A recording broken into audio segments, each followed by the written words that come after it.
Welcome to The Wrap. I'm Oliver Rennick. Let's take you through some of the market action. It wasn't a pretty day for U.S. stocks as 3 out of 4 of the major indexes closed red. Russell was your only winner of the day, but it wasn't enough to offset losses in Meta, particularly Western Digital, and 8 of 11 sectors. The Nasdaq dropped nearly 2%. S&P lost 1.25%. The Dow was down about 75 bips or so. Let's talk some of the sectors. Obviously, comm services didn't do great, and tech was a bit of a problem. But there were some winners. Real estate was up more than 2%. Utilities and materials also managed to squeeze out in advance on the session. Those sectors just were not enough market cap, though. With tech and comm services down, biggest losers on the day, each of those groups dropped more than 2%. Let's look at some stocks on the move. UPS was dragging, adding on to already a bad year for the delivery business.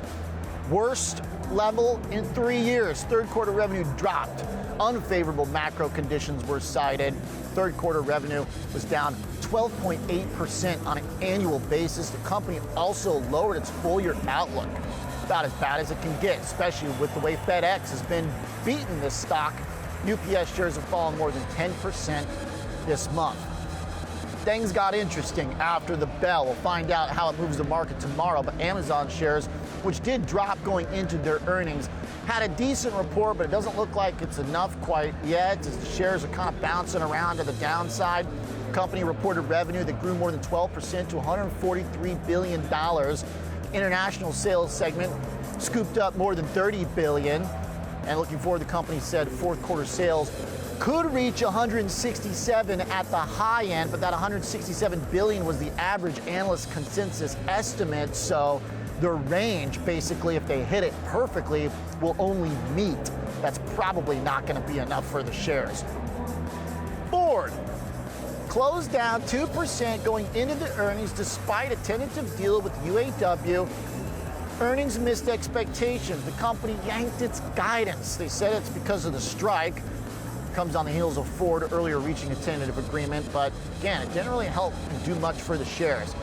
Stock is still hanging around 1-year lows. The agreement they found includes 25% pay increases over the term of such an agreement, and it will also raise the top wage to more than $40 an hour across the board. Let's talk about what's on the docket for tomorrow. Of course, the main event is PCE, the Fed's preferred gauge of inflation. Consumer sentiment's also coming out, though. That'll be one worth watching after we saw such a big retail sales print. ExxonMobil, Chevron, Phillips 66, and Colgate-Palmolive also have earnings before we start trading, so make sure you tune in. That'll do it for The Wrap. I'm Oliver Rennick. Remember to tune into the Schwab Network 24/7. Have a great night.